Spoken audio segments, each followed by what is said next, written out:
Buenas noches, amigos. Hoy en un nuevo envío de Seguridad y Sociedad, como todas las semanas, tratando justamente de los temas que preocupan a la sociedad completa respecto de los temas de la violencia, los temas de la inseguridad. ¿Qué podemos decir? Nada ha mejorado, mucho se hace, pero poco ha mejorado. En realidad seguimos teniendo un índice muy importante de violencia, tenemos mutación, migración de delito, tenemos secuestros, entraderas, y no hay casi un día en donde no exista alguna placa roja que nos retrotraiga a la angustia, a la desesperación. Estamos en un año prácticamente electoral y es difícil que alguien quiera cargar con esta pesada rémora que es la no solución del problema de la inseguridad a través de políticas estratégicas adecuadas, ya no tácticas, ¿no? Uno siempre dice que el gran error de las políticas de seguridad es cuando nos quedamos en lo meramente táctico y olvidamos lo estratégico. No se trata de un patrullero más, no se trata de un policía más, ya tenemos el efecto fallido en la provincia de Buenos Aires de las policías locales, que hoy son absorbidas por la Policía Estatal bonaerense, y tenemos este proceso por momentos caótico, por momentos desordenados de la Policía Metropolitana, Policía Federal, Policía de la Ciudad, que están tratando infructuosamente por el momento de uniformarse, desde el punto de vista estético inclusive, y comenzar una nueva etapa. Se hace mucho, reitero, la voluntad nadie la discute, pero recuerden siempre que el camino al infierno está empedrado de buenas intenciones. Y para hablar de buenas y malas intenciones tenemos a nuestro primer invitado de hoy, que es el doctor Hugo Carriaga. Es un especialista en el análisis y tratamiento jurídico desde el punto de vista del derecho de todo conflicto de violencia laboral, el llamado mobbing, básicamente, ¿no? Y así que, Hugo, te damos la bienvenida a nuestro programa. Gracias.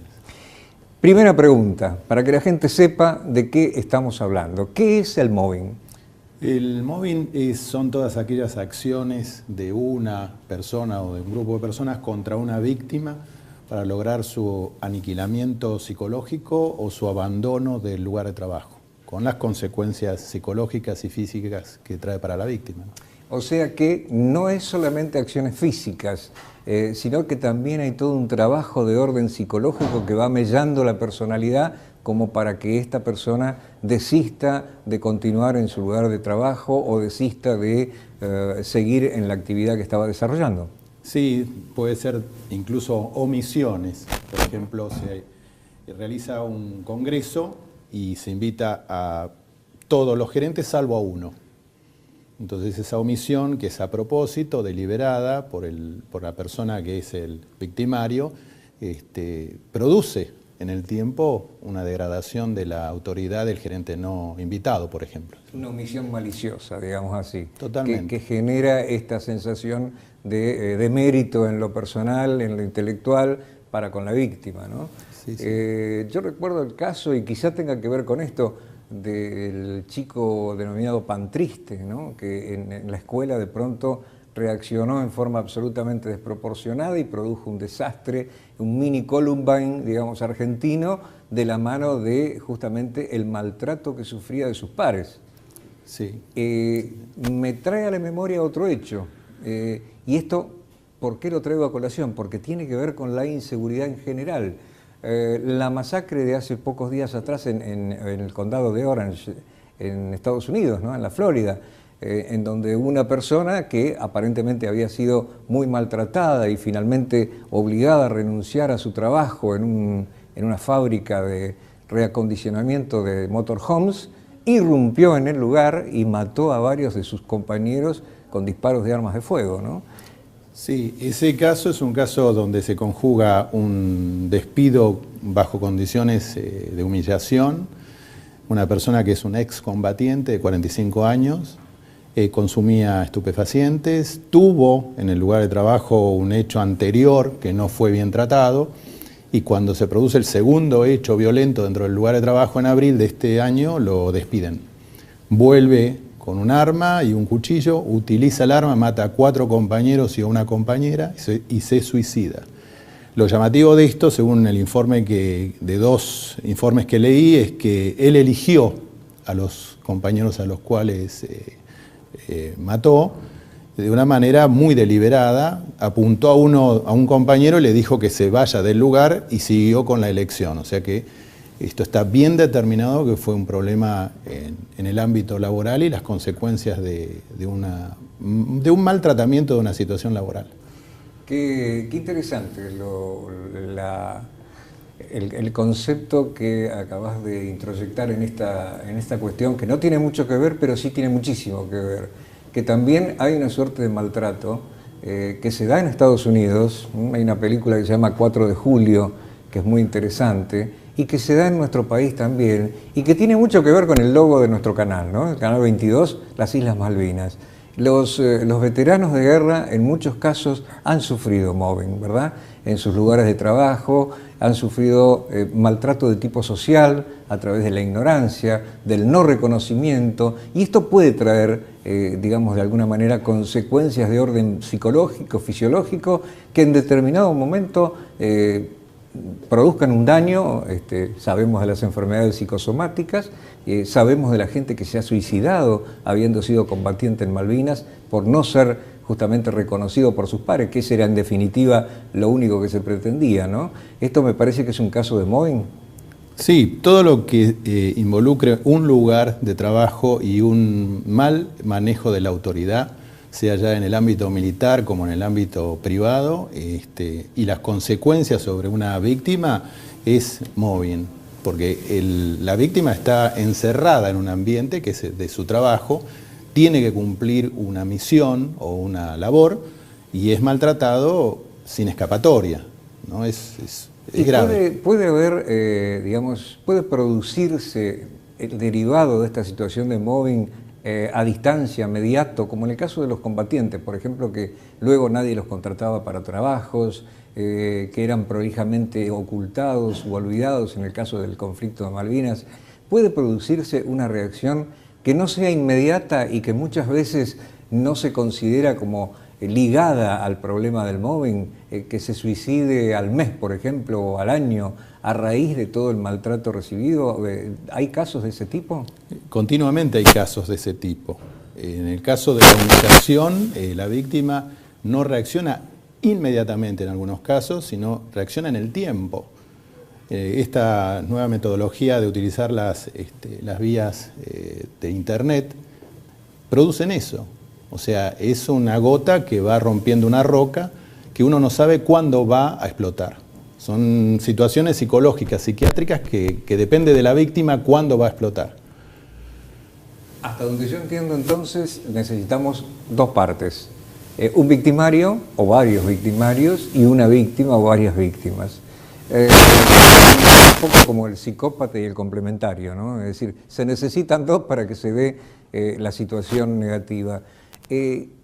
¿Cuáles serían las características o el trazador o el denominador común o quizá el detonante de una situación de mobbing? ¿Cómo podemos, de pronto, si entramos a un pabellón carcelario, seguramente vamos a detectar inmediatamente que podemos ser víctimas de algún maltrato de parte de determinadas personas que quizás sean arquetípicas inclusive? En este caso, en nuestra sociedad actual, ¿cómo se detecta un maltratador laboral? Se detecta con un seguimiento de parte de las autoridades de las quejas, de los comentarios, del ambiente nocivo. El maltratador, si bien se viste con piel de cordero, es un lobo que pega sus golpes. Nada más que si no hay un seguimiento, no se sigue esa situación, va a estallar en un problema mucho más grave. O sea que el maltratador, el victimario, en definitiva quedan descubiertos. Trata de ocultarse, pero quedan descubiertos en el tiempo. Ha pasado hace pocos meses atrás con un funcionario, concretamente del Poder Judicial, en algunos casos, y una funcionaria del Poder Judicial que maltrataba a sus empleados hasta que de pronto se produjo esto de Orwell, ¿no? La rebelión en la granja, y se puso la luz sobre todos estos maltratos, y evidentemente allí las autoridades tomaron las cartas en el asunto. En algunos casos hubo jury de enjuiciamiento inclusive. De todas maneras, me parece que esto también carga un costo oculto al moving, ¿no? Es decir, aparte del hecho en sí, digamos, todo lo que significa un demérito para la persona, que se traduce en una enfermedad, ¿es pasible de resarcimiento en lo civil monetariamente a posteriori? Hay dos acciones: en lo civil por un daño físico, psicológico, un daño también en el currículum, en la posibilidad de conseguir un nuevo trabajo, y en lo laboral también en situación de exigencia de indemnizaciones, por supuesto. Ah, muy bien, muy bien. Esto es bueno saberlo. Aquellos que se sufran o que sientan que son justamente víctimas de un maltrato laboral, ya saben que tienen vías como para recurrir y vías para que se les reconozca, por lo menos monetariamente, el daño sufrido. Hugo, te quiero agradecer profundamente tu venida a este segundo programa, y por supuesto, como es costumbre, te vamos a hacer un obsequio. Gracias. Que es el manual de autopreservación urbana, que te va a ayudar a preservarte un poquito más en la ciudad, entre ellos del mobbing, del bullying y de muchas otras cosas más terribles, ¿no? Así que espero que te sea de utilidad, y nuevamente te agradezco que me hayas acompañado en este empeño. No, gracias a vos.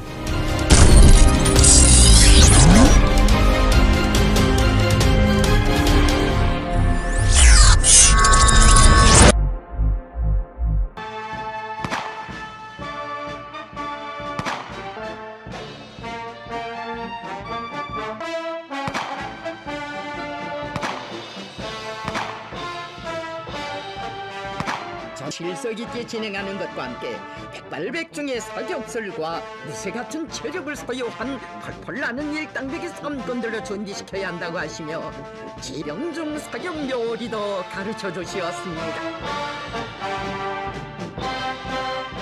경의하는 최고 사령관 동지께서는 각종 사격 방법과 관련한 녹화물을 잘 만들어 전군에 내려보내줘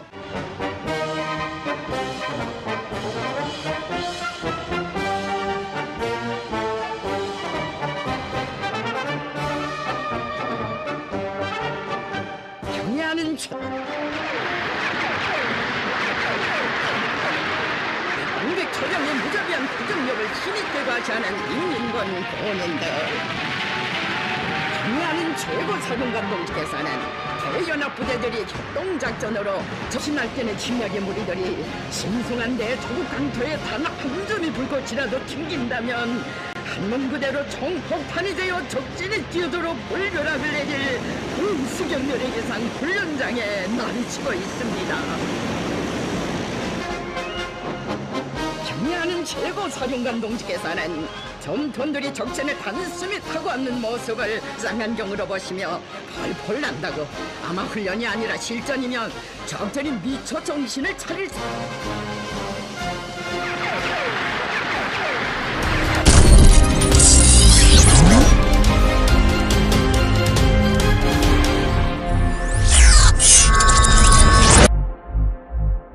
Bueno, después de este video que por momentos impresiona, es casi exótico y yo diría en cierto modo bizarro, ¿no? Toda una nación de alguna manera que se parece a una gran colonia, que responde ciegamente a un líder, una monarquía que tiene características de teocracia, pese a ser democrática, entre comillas, y que hoy por hoy tiene en vilo al mundo. Y como tiene en vilo al mundo, y esto es el bloque de seguridad internacional, hemos convocado a un especialista y también amigo, Horacio Calderón, que es un especialista en cuestiones de Medio Oriente, a quien le damos la bienvenida a nuestro programa, Horacio. Muchas gracias por la invitación. Es un gusto. Bueno, después de este video apabullante, ¿qué nos queda por decir, ¿no? Me gustaría tu opinión sobre cuál es el peligro que entraña esta suerte de país extraño que está, digamos, más a las antípodas de la propia China comunista, ¿no? Bueno, acabas de aclarar, es una monarquía, ¿no? Lo cual no deja de ser tampoco una contradicción en sí misma, porque en realidad ellos se proclaman, son marxistas-leninistas, de perfil estaliniano, pero al mismo tiempo son una monarquía hereditaria, de un linaje que se llama del Monte Paectu. Esto es una cosa medio, a lo mejor complicada por el punto de vista genealógico, desde el punto de vista genealógico, que ha dominado el país, sobre todo estoy hablando justamente de Corea del Norte, desde la finalización casi de la Segunda Guerra Mundial hasta el presente, con un fundador que fue impuesto por la Unión Soviética en su momento, una persona entrenada por el Ejército Rojo. Posteriormente lo sucede su hijo, bueno, estamos hablando de Kim Jong-il, Kim Il-sung, y ahora su nieto, Kim Jong-un, ¿no? Quien tiene una actitud bastante más belicosa, diría yo, que su padre, ¿no? Y que su mismo abuelo. Estamos hablando en una era nueva, que es la actual, caracterizada por un final del ciclo histórico que ha durado 5 siglos y que ha desembocado en este caos global que estamos atravesando. Es interesante, ¿no? Porque vos apuntabas a un detalle que produjo esta línea de sucesión, digamos así, cuasi monárquica, que habría hecho quizá las denuncias de las delicias de Stalin u otros dictadores, ¿no? Pero en este caso particular, la mayoría de los grandes dictadores, de la Edad Moderna por lo menos, no tuvieron descendencia.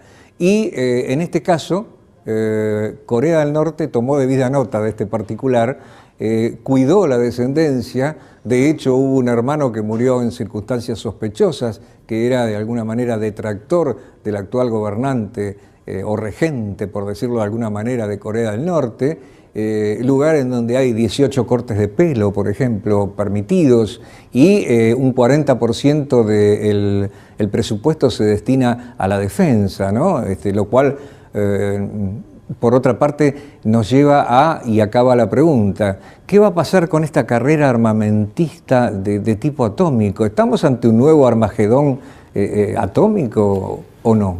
Bueno, ellos, a diferencia de otros actores, por ejemplo, religiosos del Medio Oriente y de Asia, porque Pakistán, por ejemplo, es un país, obviamente, que tiene una base religiosa muy fuerte que se ha ido islamizando con el correr de los tiempos y la influencia islamista y en algunos casos yihadista dentro de lo que esa comunidad existe. Es un país con armas nucleares y la situación entre Pakistán y la India es, a mi juicio, sumamente peligrosa. Pero yendo a la pregunta concreta, a diferencia justamente de los líderes religiosos, estamos hablando de un regente, como has comentado, de un líder que es un fanático del béisbol americano, un hermano oculto que en realidad es mayor que él, pero que ha sido segregado por su tendencia aparentemente homosexual, lo tienen oculta, ¿no? Se ha convertido en una especie de Rasputín también del régimen y que ha sido un responsable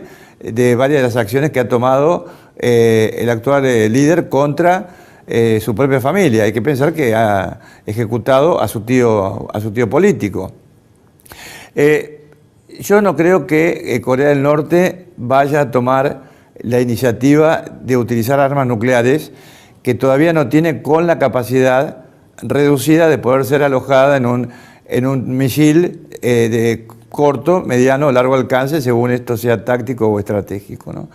Yo creo que Corea del Norte lo que está intentando buscar es algún tipo de acuerdo bilateral, sobre todo con Estados Unidos, con o sin Trump, porque esto viene ya de muy lejos, y tratar de marginar de alguna forma a dos países que han tenido una presencia colonial y en algunos casos brutal, como el de Japón y el otro es China, a lo largo de la historia de un país, estoy hablando de un país ya anteriormente unificado, de la península de Corea, que tuvo, hasta muy pocas décadas atrás, reinos, ¿no es cierto? Y la reina de Corea, la última reina de Corea, como reina Min, conocida como reina Min Seon, fue asesinada por la mafia japonesa por instrucciones justamente de quienes lideraban Japón en ese momento, Japón imperial estamos hablando. ¿Podemos hablar de un síndrome de hubris, en este caso, en el caso del joven dictador? Dos preguntas, ¿no? Una que me parece que es profunda y otra que es absolutamente superficial, pero que es una duda personal. La primera es, creo desde el punto de vista de la psiquiatría forense que hay un principio de síndrome de hubris, que hay un concepto desmesurado por parte del dictador, y hay también algo de histeria colectiva, ¿no? Veo yo en los súbditos. Hay un fenómeno de dominio de masas que hubiese hecho las delicias de cualquier otro dictador a lo largo de la historia. Cómo manejar millones y millones de personas que llegan al paroxismo del llanto ante la mera presencia de un líder, ¿no? Esto desde el punto de vista del síndrome de hubris me parece que se está dando en Corea del Norte. Sí, hay que tener en cuenta con Corea del Norte. Yo quería decir que, bueno, que a diferencia de estos países de Medio Oriente o Pakistán, donde hay un fondo religioso, ellos no desayunan con vidrio.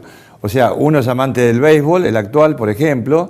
El otro hermano que yo acabo de mencionar, que fue segregado, es otro fanático de Eric Clapton, el que murió asesinado por su propio hermano utilizando un arma de destrucción masiva como es el gas BX. Eso hay que tener muy en cuenta.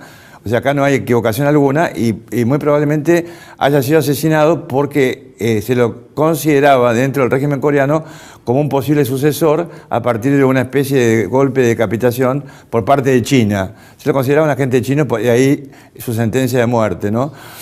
Hay una suerte de histeria colectiva, pero cuidado, también basada de alguna forma en la realidad del país, porque se calcula que el 50% de la población coreana, que supera un poco los 20 millones de habitantes y 120.000 kilómetros cuadrados, a diferencia de Corea del Sur, que son 50 millones con 90.000 kilómetros cuadrados. Ahí hay una densidad distinta, pero el 50% de la población de Corea del Norte, o sea, más o menos hablamos de unos 10 millones, están bajo el nivel de pobreza. Pero además, hay algo que no se conoce mucho, que el fundador de Corea del Norte estableció un sistema de castas políticas.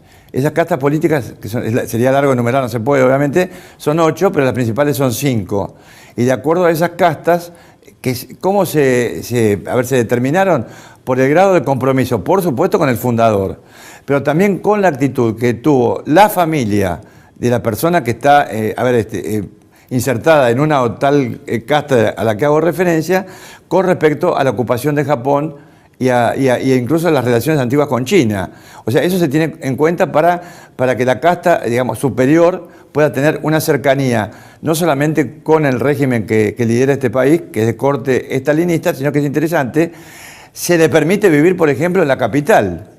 Y se le permite ocupar determinado tipo de cargo público. El resto son observados o directamente segregados porque se los considera enemigos del régimen. Y se los establece en ciudades de la periferia o muy lejanos a los que son centros de poder en Corea del Norte. Y aún más, diríamos también que en Corea del Norte, y me corregirás, Horacio, existen toda una suerte de archipiélago gulag, de campos de concentración muy grandes, en donde el concepto de justicia es muy curioso, porque no abarca solamente al supuesto culpable, que puede ser culpable de traición por un tribunal que lo juzga en forma muy severa y muy expeditiva, sino que además va toda la familia, van generaciones que nacen y mueren en los campos de trabajo y concentración de la Corea del Norte. Esto es una de las realidades más dolorosas. Y solamente la nomenclatura coreana puede permanecer en Pyongyang, en la capital del país. Ahora, yo veo a los acompañantes, uno de los cuales fue el tío que terminó comido por perros en un ajusticiamiento feroz al estilo del dictador. Esto parece satánico doctor no de James Bond, de la famosa. Es terrible, sí, sí. ¿No? Y la novia, la chica que por supuestamente participar en una película subida de tono, pero en realidad era el amante de él y todos los miembros de su conjunto de música fueron masacrados. Sí, además, por ejemplo, uno fue haber ejecutado, entre comillas, fue asesinado con una ametralladora antiaérea, o sea, por ejemplo, ¿no? O sea, cosas insólitas. No, es una forma de implantar el terror evidentemente... Por presencia. Yo veo ese terror reflejado en el lenguaje no verbal a través del generalato que permanentemente lo rodea. Pero la pregunta superficial, pero que vos seguramente la sabrás, es ¿qué significan los anotadores que llevan todos permanentemente? Porque el líder va y todos sus generales de todas sus guardias y los civiles también, que están uniformados casi, todos llevan en la mano un librito, un bloc. Exacto. ¿Qué anotan ahí? Bueno, anotan, por ejemplo, impresiones que tiene en ese momento, indicaciones de su líder y todo esto. Pero lo que hay que aclarar, que esta familia gobernante, pero sobre todo el líder actual, e incluso el padre, no es que ellos, son realmente quienes tienen en sus manos el destino del país en su totalidad. Son de alguna forma también títeres de sectores militares, sobre todo militares del país, que además están enfrentados entre sí y de ahí es donde surgen este tipo de depuraciones violentas, ¿no? O sea, son monarcas, y en este caso el joven actual es un líder, pero es un líder que de alguna manera responde a una estructura de poder que lo supera a él en lo personal, superaba a su padre, etcétera. No sé si con esto contesto la pregunta, ¿no? Pero en lugar de llevar algo electrónico, bueno, llevan la famosa libretita y obviamente estamos frente a un conflicto que yo diría que de los 4 o 5 conflictos en toda la masa euroasiática, que si no me equivoco asciende a 5.400 millones de personas nada menos, potencialmente es el más grave de todo, porque Corea del Norte no está en capacidad hoy de utilizar un misil de largo alcance con una carga nuclear, pero sí puede trasladar dentro de la frontera coreana hacia el sur, norcoreana hacia el sur, a lo mejor en un contenedor, alguna de las bombas que sí realmente tiene, que son bombas de segunda generación, que podrían, por supuesto, causar una catástrofe, y que van a usar todos sus sistemas de armas, todas las armas de destrucción masiva a su disposición en caso de que ellos vean peligrar el régimen. O sea, que vean que cualquier tipo de agresión pone en peligro el régimen coreano. Entonces van a lanzar, no un ataque preventivo, porque se equivocan al traducir, un ataque anticipado, y ese ataque anticipado solamente en Seúl, en las primeras 72 horas por fuego de artillería, se calcula que pueda causar alrededor de 100.000 víctimas. Ahí tenemos entonces planteado otro problema que va a tener, calculo yo, en los próximos tiempos en vilo al mundo, ¿no? Interesante que nos hayamos enterado de que hay toda una suerte de tras bambalinas, luchas intestinas de poder, como en toda dictadura, que no solamente la figura teocrática es de poder absoluto, sino que también hay luchas de poderes intestinas. Horacio, yo te agradezco enormemente tu visita y me voy a permitir obsequiarte, pero muchísimo gusto, que es una costumbre de la casa, pero mucho gusto, un manual de autopreservación urbana que te va a permitir reducir tu potencial calidad de víctima. Bueno, así que te agradezco muchísimo la visita. Por favor, un placer haber concurrido acá. Amigos, será hasta la semana que viene y hagamos que todo esto valga la pena. Gracias.